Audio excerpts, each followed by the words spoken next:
If you're a hardcore sports fanatic, you're in the right place. Nathan Weller is ready to dish out the hard-hitting sports talk that you love. We're talking everything from NFL and AFL to the NBA, NHL, and even cricket. This is the Real Deal Sports Podcast. Welcome back to another episode of the Real Deal Sports Podcast. I've been missing for a while, but have no fear, I'm back, coming at you with another episode of your favourite sports podcast. Today's episode is going to be a bit shorter than usual. I'm going to be previewing the first week of the AFL Finals, as well as giving my vital points of how that could change the outcome of the match with who wins and loses. I'm also going to be giving you my tips for the first week of the NFL season, which starts on Friday, going through the tips and why I've selected those teams, breaking that down a bit. So let's get started with having a look at the first week of the AFL Finals. The first final takes place on Thursday night. It's the Adelaide Crows versus the GWS Giants. This match is going to be played at Adelaide Oval.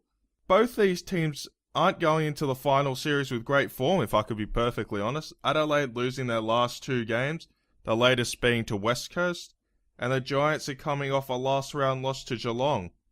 However, Adelaide beat the Giants in the first round of the 2017 season, 147-91.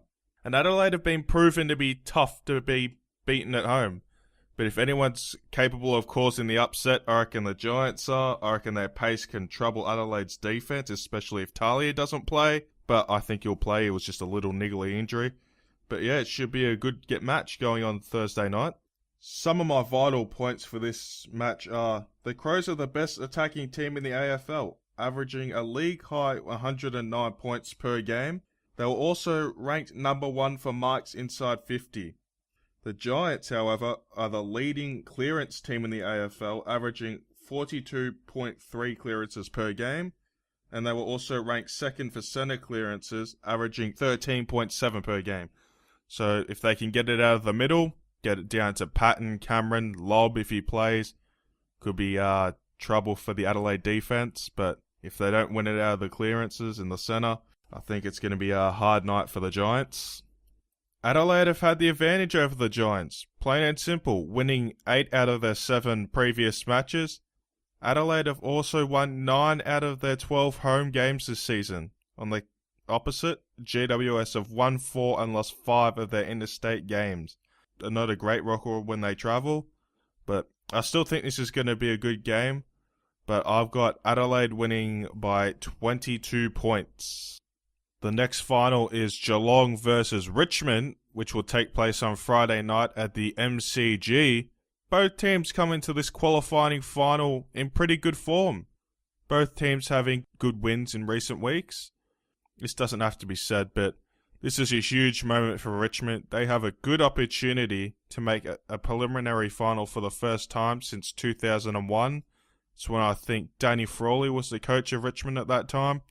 However, Geelong scored a fighting victory over Richmond at Simmons Stadium less than a month ago, so they could hold a bit of a mental advantage over Richmond. They deserve to go into this final as favourites, and their chances are being boosted with the return of Joel Selwood, who is almost a certainty to play. I don't remember the name of the injury he had, but from what I've read and heard, if he came back and played in this final, he would come back in record timing. I think it was 5-6 weeks he was out with this. I think it was a foot injury. I know it was a foot, but I can't remember what it was. But yeah, if he came back to play in the final on Friday night, it would be in record time. Some of the vital points for this match are: Geelong continued to dominate the Tigers, winning the last 13 matches between Geelong and Richmond. And Richmond's last win against Geelong came in round 9 of the 2006 season. Richmond haven't beaten Geelong at the MCG since 1990, so Geelong hold a big mental advantage over Richmond there. Richmond are going to have to find a way, some intestinal fortitude, if they're going to want to win this final and move on and avoid going out in straight sets. Richmond has the third-ranked defense in the AFL, conceding an average of 76 points per game, and have only had 100 points scored against them twice this season. This next point doesn't really have to be said, but Geelong have had more final success than Richmond. Chris Scott has coached in 11 finals and had 5 wins. Damien Hardwick has coached in 3 finals, but doesn't have a finals win as of yet. Next point. Richmond are ranked second in the AFL for marks inside 50, averaging 14 per game, whereas Geelong are ranked 4th, so not a big difference, and they average 13.1 marks inside 50 per game. Now, I would love more than anything to say that my Tigers are going to win and move on in the finals, but with Joel Selwood returning, Dangerfield on fire, I can't see it happening. I've got Geelong winning by 28 points. The next final takes place on Saturday. We have the Sydney Swans versus the Essendon Bombers, which is going to be played at the SCG. The Sydney Swans may have finished outside the top 4, but if anyone can win it from outside the top 4 this season, it would be Sydney. Who would have thought to start the season 0-6 and they're now playing finals? That's just remarkable. And the Essendon, on the other hand, have seemed to fly under the radar in 2017. The fact that the Bombers are in the finals this season after a bulk of their team missed the entire 2016 season, that's just a testament to their intestinal fortitude and their mental strength. The vital points for this match: Sydney have dominated Essendon in recent times, with the Swans winning the past 7 matches over the Bombers. The last time Essendon beat Sydney was in round 20 of the 2011 season, and that victory was only by a single point. Obviously, Sydney have the most finals experience out of any team in the top 8. The Swans have a combined 267 games experience, which far outweighs the Bombers, who only have a combined 85 games experience for finals. Essendon were the worst clearance team during the 2017 season, only averaging 34.2 clearances per game. Sydney were ranked 12th, which isn't much better. They averaged 35.9 clearances per game, so it's going to be tough to win the ball in the middle. Sydney have won their last 3 elimination finals since 2008, whereas Essendon are looking for their first finals win since 2004. Look, this is going to be an ugly game, I'm afraid to say. I'm not looking forward to watching this one. It would be nice to see Essendon win. Well, not nice, but you know what I mean. It would be the Cinderella story, if you will, if Essendon win after all they've been through in the recent years. But I don't see it happening. I think Sydney are too strong. I think their forward line, led by Buddy and Reed and Tippett, if he gets up, are going to be too much. Their defense with Rampy and Grundy are strong. Sorry, Bombers fans, I've got Sydney winning this match by 34 points. The last match for the first week of the AFL Finals also takes place on Saturday. We've got Port Adelaide versus the West Coast Eagles, and this match takes place at Adelaide Oval. For me, this is the hardest match to tip. Port Adelaide come into this elimination final with good form, winning the last 3 games of the season. They also beat West Coast by 32 points back in round 16. However, the big query around Port has been their ability to beat the good teams. And they haven't been very good at it. I don't think they beat many teams above them this season. Actually, I don't think they beat one, which isn't a good sign heading into finals. West Coast, on the other hand, well, many consider them fortunate and they have fallen into this year's final series. However, the Eagles will take great confidence into the finals after their thrilling round 23 victory over the Adelaide Crows, which propelled them into the 8th spot, allowing them to take place in this year's finals. Some of the vital points heading into this match: West Coast have won their last 6 out of 9 matches against Port Adelaide, dating back to 2011. Port Adelaide are ranked first for inside 50s, averaging 59.3 per game, whereas the Eagles are ranked 11, averaging only 49.9 per game. Another interesting stat: West Coast aren't intimidated by Adelaide Oval. They have won 5 out of their 6 games played at the ground. They are also undefeated against Port Adelaide when playing at Adelaide Oval. Port Adelaide have a high-scoring, potent attack, and they averaged 98 points per game this season, whereas West Coast averaged 89 points per game this season for 2017. For this one, I'm going with an upset. I don't know why. I don't have any statistics to back it up, but I think West Coast can beat Port Adelaide. It's just something about the way they played that last game against Adelaide that makes me think, yeah, they could go into week 2, 3 of the finals. Maybe not week 3, but I definitely think they can beat Adelaide, even though it is at Adelaide Oval. Yeah, so I'm going with West Coast winning by 16 points. And that's it for the first week of the AFL Finals. I broke down each match, gave some vital points for each team, gave my predictions and tips. Let's move on to the first week of the NFL season, which starts on Friday. And let's give my tips for the first week of the NFL season. We've got the Kansas City Chiefs versus the New England Patriots. No surprise here, I'm going with the Patriots. Even though Edelman's out for the season with an ACL, I can't go against Tom Brady. He always finds a way to win despite being 40 now. He'll find a way to pull this one out, which infuriates me because I hate the Patriots, but I'm afraid they're going to win this match. Next, we've got New York Jets versus Buffalo Bills. The Jets are going to be trash this year. No quarterback, no real wide receivers apart from Jermaine Kearse, which they got from trading Sheldon Richardson. But I'm going with the Bills, even though they don't really have a quarterback either. But Buffalo for me on this one. The next match intrigues me. We've got Philadelphia Eagles versus the Washington Redskins. I'm a big fan of Carson Wentz, man. Big fan. They got LeGarrette Blount running back for this year. I'm going with the Eagles. I reckon that Wentz's wide receivers are going to be better this season. They can't be any worse. So I'm going with Philadelphia. The next match is going to be a really good one, I think. We've got the Oakland Raiders versus the Tennessee Titans. Two young and up-and-coming teams. Both quarterbacks young, but both coming back from injuries. Derek Carr, a broken leg. Marcus Mariota, also a broken leg.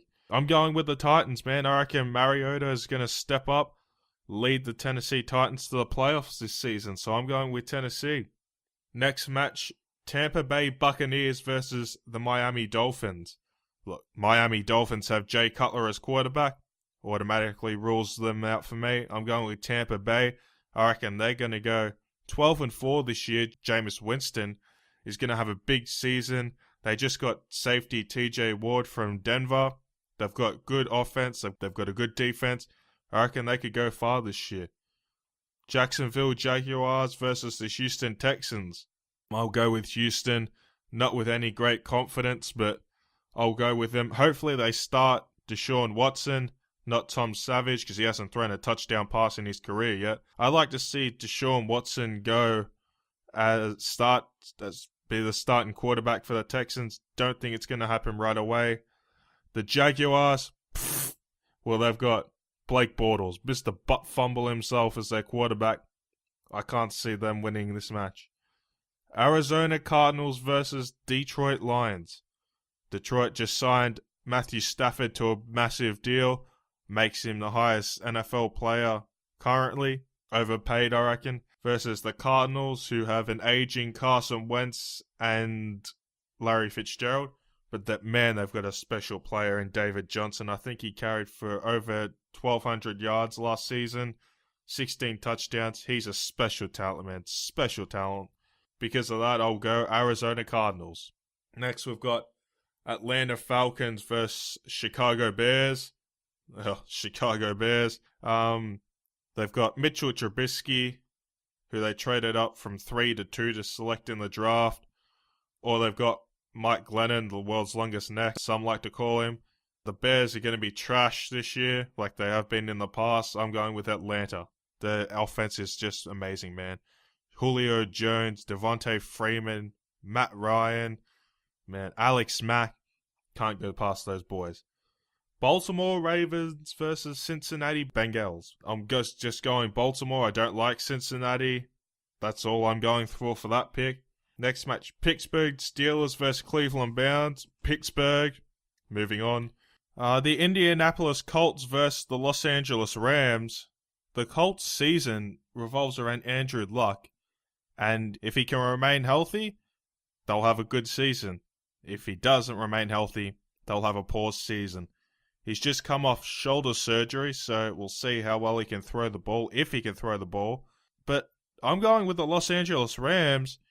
I reckon Goff's going to have a better season this year. He certainly can't have a worse season. They've got Aaron Donald at defensive tackle. He's easily a top 5 defensive player in the whole of NFL. They've got, yes, they're extremely young and they are rebuilding, but I think they're going to be able to cause a couple of upset wins here. I reckon this is one. I reckon the Rams going to beat the Colts. Game of the round for mine, Seattle Seahawks versus Green Bay Packers. I'm going the Packers, man. I just don't bet against Aaron Rodgers. I learned that the hard way through past seasons. I bet him and he pulled it out. I'm going Aaron Rodgers. Carolina Panthers versus San Francisco 49ers. Not a lot of interest in this match. The only interest is to see how Cam Newton throws the ball after his shoulder surgery. The 49ers to me this season are going to be irrelevant. That's it. Nothing to real say about the 49ers. The New York Jets versus Dallas Cowboys. Toss up, but I'll go Dallas. Yes, they will be missing Ezekiel Elliott, but they have Alfred Morris and Darren McFadden, both sort of capable running backs. They still have Dak Prescott. They still got Cole Beasley. I'll just go Dallas. New Orleans Saints versus Minnesota Vikings. The Vikings have Bradford as quarterback. I don't believe in Sam Bradford. New Orleans Saints have Drew Brees. I do believe in Drew Brees. Based off that, I'll go New Orleans Saints. Last match of the first week of the NFL season, the Los Angeles Chargers versus Denver Broncos. The Broncos just signed back Brock Osweiler. Don't know why, but I guess when you have Trevor Siemian and Paxton Lynch as your only quarterback options, that would be the reason. The Chargers have Phillip Rivers. He's getting old. I'll go Denver. Don't ask me who their starting quarterback is. It could be either of them. I reckon they're all pretty average anyway. But, yeah, Denver Broncos will beat the Chargers. And that's it. That's it for this week's episode of the Real Deal Sports Podcast. We went through the first week of the AFL Finals. Went through the first week of the NFL season. I'm looking forward to that. We'll be watching Kansas City versus New England on Friday. As always, I hope you enjoyed this podcast. If you agree or disagree with anything I said, feel free to message me. I've been gone for a while, but I'll be coming back hopefully more regularly, just working through a few things. But yeah, hopefully to be coming at you guys more regularly with more sport news and more wrestling news, but that will be for the Wrestling Talk Unleashed podcast. But yeah, hopefully if you have enjoyed this week's episode of the Real Deal Sports Podcast.